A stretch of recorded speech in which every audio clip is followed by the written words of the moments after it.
Hello भाई, नमस्कार। स्वागत है आपका हमारी तीसरी वीडियो में। मैं विष्णु और हमारे एक्सपर्ट दिनेश आपका स्वागत करते हैं हमारे स्पोर्ट्स स्लेजिंग के तीसरे वीडियो में। आज बात करेंगे इंडिया और न्यूजीलैंड के बीच हो रहे दूसरे टेस्ट मैच के दूसरे दिन के बारे में। तो बताइए दिनेश जी, आपके दूसरे दिन के बारे में आपका क्या कहना है? हाँ, जिस तरीके से हमने देखा है कि दूसरा दिन काफ़ी मिला-जुला रहा।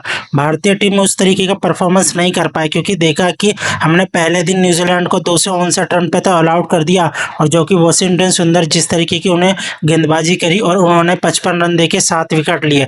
पर दूसरे दिन भारतीय क्रिकेट टीम की हालत काफ़ी ज़्यादा खराब होती जा रही है क्योंकि हमने जिस तरीके से देखा है कि भारतीय बल्लेबाज हमेशा से ही स्पिनर के खिलाफ काफ़ी समय से फँसते हुए आ रहे हैं और मिचेल सेंटर और ग्लेन फिलिप्स ऐसे लग रहे थे कि जैसे कि मुथैया मुरलीधरन और शेन वॉर्न हो गए हैं। भारतीय बल्लेबाज उनके सामने कुछ भी नहीं टिक पाए और महज 150 रन भी उनके लिए छूना काफ़ी ज़्यादा मुश्किल हो गया और वो 150 रन के आसपास जाके वो सीधा ऑल आउट हो गए।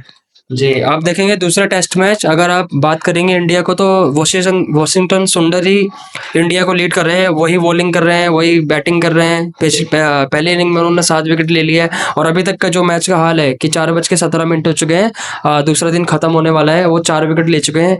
उनके बारे में आपका क्या कहना है? हाँ, वॉशिंगटन सुंदर क्योंकि अभी वो प्लेइंग 11 में भी नहीं थे और इस टीम में भी नहीं थे। वो एकदम से सीधा ही कम से कह सकते हैं कि पैराशूटर की तरह आए और कुलदीप यादव की जगह उन्होंने सीधा प्लेइंग 11 में जगह बना ली क्योंकि हमें देख रहे थे गौतम गंभीर या मैनेजमेंट या रोहित शर्मा वो कह रहे थे कि हमें एक ऑफ स्पिनर ज़्यादा चाहिए क्योंकि उनके न्यूजीलैंड के जो बल्लेबाज है उनमें लेफ्ट हैंड की ज़्यादा भरमार है क्योंकि उनके ऑफ स्पिनर हमें एक चाहिए और वॉशिंगटन सुंदर एक अच्छे बल्लेबाज भी है और जो कि भारतीय बल्लेबाज पहली पारी में कुछ ज़्यादा अच्छा नहीं कर पाए थे और हमें भारतीय बल्लेबाज 9 नंबर तक की बल्लेबाजी उनको देखने को मिल जाती है वॉशिंगटन सुंदर के लिए।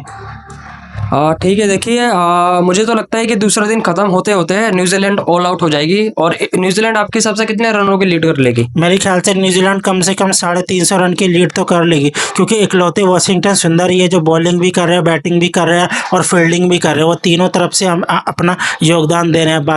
बाकी गेंदबाज रविंद्र जडेजा, जसप्रीत बुमराह और आकाशदीप ऐसा तो लग ही नहीं रहा कि ये खेलने भी आए हैं और कोई भी उस तरीके का परफॉर्मेंस नहीं दे पा रहे। जडेजा ने अभी तक पहली पारी में कुछ भी नहीं विकेट लिए और उन्होंने काफ़ी ज़्यादा ओवर भी करा है। रविचंद्रन अश्विन भी इस सीरीज़ में उस तरीके के परफॉर्मेंस नहीं दे पा रहे हैं। हमने देखा था बांग्लादेश में भी वो उस तरीके की हाई क्वालिटी गेंदबाजी नहीं करी थी और इसमें न्यूजीलैंड में भी ऐसे हमें लग रहा है कि 2012 की इंग्लैंड सीरीज़ की हमें वापस से याद आ गई है। जी, देखते हैं। दिनेश सर बात कर रहे हैं कि इंग्लैंड की सीरीज याद हो गई है, पर देखिए आज दूसरा दिन ही है और इंडिया ने काफ़ी अच्छा कमबैक किया है। हाँ, न्यूजीलैंड ने लीड अच्छी बना ली है रनों के हिसाब से, बट देखिए इंडिया अपने घरेलू मैदान में कोई टेस्ट सीरीज हारी नहीं है काफ़ी लंबे अरसे से।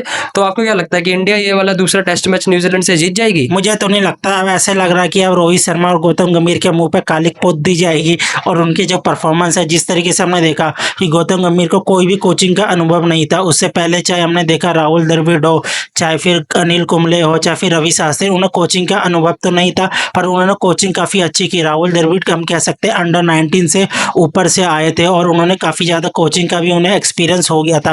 पर गौतम गंभीर हमेशा T20 माइंडसेट में रहे हैं और उन्हें टेस्ट का उतना ज़्यादा अनुभव नहीं रहा। हम कह सकते हैं एक वही ज़्यादा खामियाबी का हमें देखने को मिला और जो बाकी बल्लेबाज है या बाकी भारत के जो ये सारे प्लेयर हैं वो हम कह सकते हैं आईपीएल के खुमार उनका अभी तक नहीं निकला है क्योंकि आईपीएल रिटेंशन अब 31 अक्टूबर तक आखिरी है और हमें लग रहा है कि भारत ये जितने भी भारतीय के बल्लेबाज और चाहे गेंदबाज वो आईपीएल रिटेंशन के लिए अपनी अलग अलग टीम जोड़ रही है कि उन्हें कितने पैसे मिलेंगे, कौन सी टीम में वहाँ जाएंगे, उनका सारा ध्यान वहीं पे जा रहा है। जी, देखते हैं। हमारे दिनेश सर बोल रहे हैं कि हमारे जो प्लेयर्स खेल रहे हैं इंडिया के, उनका इंटरनेशनल क्रिकेट में कम ध्यान है और आईपीएल पे ज़्यादा ध्यान है। आईपीएल के बारे में हम बात करेंगे।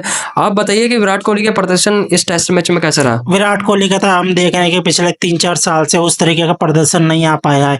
वो ऐसा लग रहा है कि अब उनके पूरे दिन चढ़ चुके हैं। अब उनकी जो बल्लेबाजी थी, उन्होंने जो खेलना था वो अपनी पीक हासिल कर चुके हैं। अब वो अपने आखिरी दौर में बिता रहे हैं। ऐसा नहीं लग रहा है, मुझे लग रहा है कि ऑस्ट्रेलिया दौरा उनके लिए अब आखिरी दौरा साबित हो सकता है और जो इस तरीके की उनकी बल्लेबाजी लग रही है, अब हमें लग रहा है कि किसी हमें नए टैलेंट जैसे रियान पराग को अब हमें मौका दे देना चाहिए। देखिए, हमारे इंडियन टेस्ट क्रिकेट के 2 अच्छे बल्लेबाज जो अभी इस स्क्वाड में भी नहीं है, अजिंक्य रहाणे और चेतेश्वर पुजारा है, उनके बारे में आपका क्या कहना है? हाँ, और उनका तो पूरा का काफ़ी समय से हमने अब उन देखने को नहीं मिले हैं। अजिंक्य रहाणे का तो प्रदर्शन भी उस तरीके का नहीं रहा है। तो हालाँकि चेतेश्वर पुजारा रणजी में अभी भी अच्छी परफ़ॉर्मेंस दे रहे हैं, पर हमें लग रहा है कि भारतीय सिलेक्टर अब एक युवा चेहरे के रूप में अब अपने टीम में उनकी जगह देखने को चाहेगी। वो पुराने पके हुए चावल की तरफ नहीं जाएगी। तो आपको लगता है कि अगर न्यूजीलैंड के साथ अगर ये सीरीज हम लोग हार जाते हैं तो रोहित शर्मा को अपनी कप्तानी छोड़ देनी चाहिए? अब तो उनकी कप्तानी वो 38 साल के हो रहे हैं। अब लग रहा है कि ज़्यादा से ज़्यादा वो 1 डेढ़ साल 2 साल खेलेंगे। अब उन्हें अब कप्तानी से ज़्यादा मिलेगी नहीं, क्योंकि हमने देखा है शुभमन गिल वनडे और टी20 दोनों में वो उप कप्तान चुन ले गए हैं। अब उन्होंने अपनी जगह भी उस तरीके की पूरी तरीके से पक्की कर ली है। अब हमें लग रहा है या तो ऋषभ पंत या तो शुभमन गिल, इन दोनों में से भारतीय सिलेक्टर किसी एक को कप्तान बना देंगे। देखिए, हम आशा तो करते हैं, हमारे एक्सपर्ट दिनेश जी का सही कहना है कि रोहित शर्मा की और विराट कोहली की फॉर्म थोड़ी डगमगा रही है। चलिए, ये बात तो रही टेस्ट मैच की। अब बात करते हैं कि हमारे जो इंडियन प्लेयर है इनका जिनमें इंटरेस्ट है आईपीएल, यानी कि पैसा, चारों तरफ से पैसा पैसा। आईपीएल में खिलाड़ी अपने आप को रिलीज कर रहे हैं ताकि वो रिटेंशन में आए, उनको ज्यादा पैसा मिले। तो चलिए बात करते हैं, हमने पिछली वीडियो में पूछा था आपसे कि चेन्नई सुपर किंग और मुंबई इंडियन के बारे में कौन कौन से प्लेयर को रिटेन करना चाहिए। तो मेरे पास लिस्ट है, तो चलिए बात करते हैं पहले मुंबई इंडियन की। मुंबई इंडियन में आपको क्या क्या लगता है, कौन कौन से प्लेयर मुंबई इंडियन रिटेन करेगी? हाँ, हमने देखा था कि पिछली बार उसका किस तरीके से रायता फैल गया था। हार्दिक पांड्या के आ जाने से उस मुंबई इंडियंस कैंप में कितनी ज़्यादा गुटबाजी देखने को मिली थी।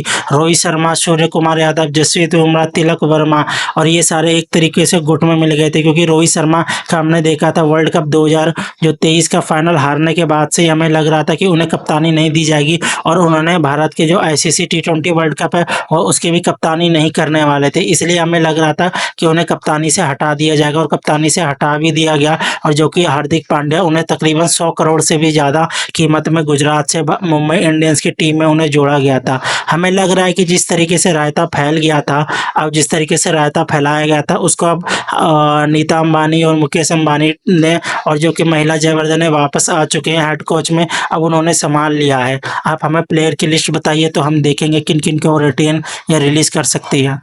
देखिए, पहला तो जो मेरा प्लेयर है जो कि मुंबई इंडियन ने जाहिर की है, हार्दिक पांड्या, जसप्रीत बुमराह, सूर्य कुमार यादव, रोहित शर्मा, ईशान किशन और निहाल वडेरा।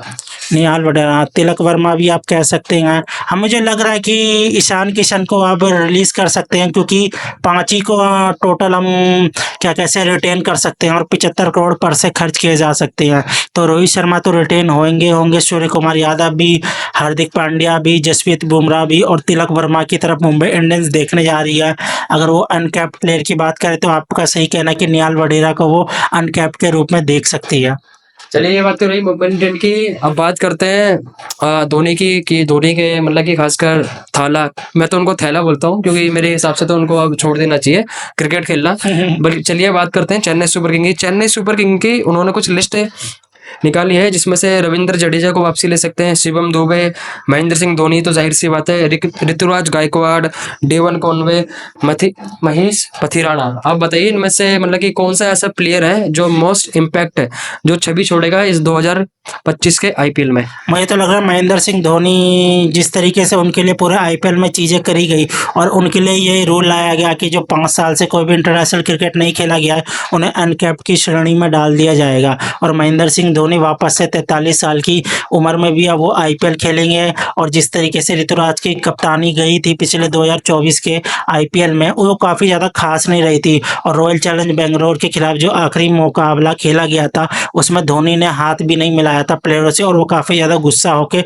उस ग्राउंड से चले गए थे। हम कहे तो डेवन कॉनवे का शायद वो रिलीज़ कर दे। उनकी 4 रिटेंशन जिस तरीके से आपने बताया, धोनी तो रहेंगे अनकैप्ड में, ऋतुराज गायकवाड़ जो कि कप्तान है, रविंद्र जडेजा भी रहेंगे ही रहेंगे, मुझे महेश तीक्षणा शायद रख सकते हैं। पथिराना को शायद वो ना रखे क्योंकि वो स्पिनर है।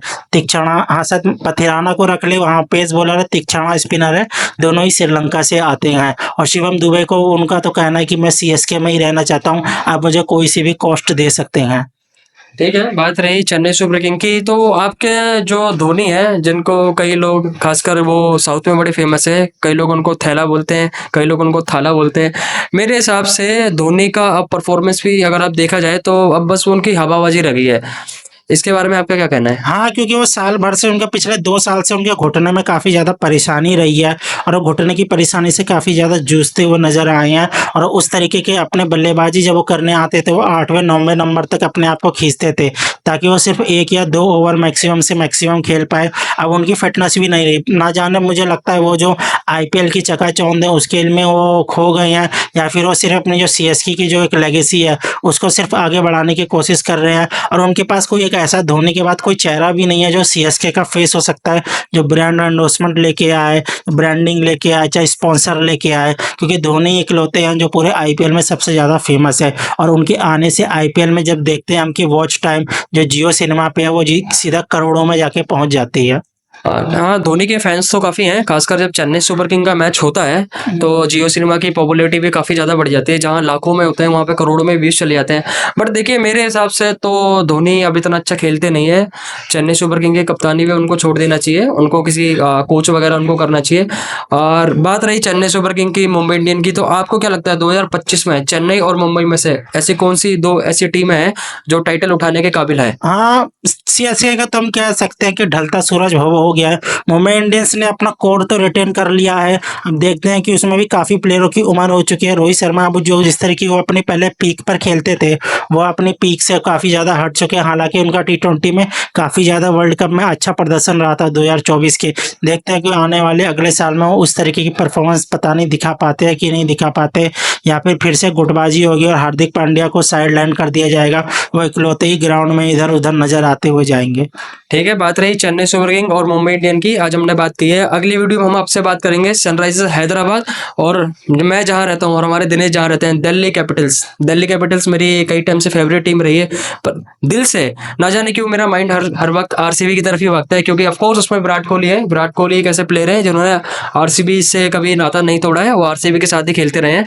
अब विराट कोहली और आरसीबी का अगर कनेक्शन की बात की जाए तो इसके बारे में आप क्या कहना चाहेंगे? हाँ, देखिए विराट कोहली एक ऐसी 3 टीमों से वो जुड़े हुए हैं। देखिए है तो वो पंजाबी, जो पंजाब से जुड़े हुए रहते वो दिल्ली में थे, अब वो खेलते आरसीबी की तरफ से और तीनों ने ही कोई टाइटल नहीं जीता है। हम कह सकते हैं विराट कोहली का ये तीनों कनेक्शन हम निकाल सकते हैं एक अलग तरीके से।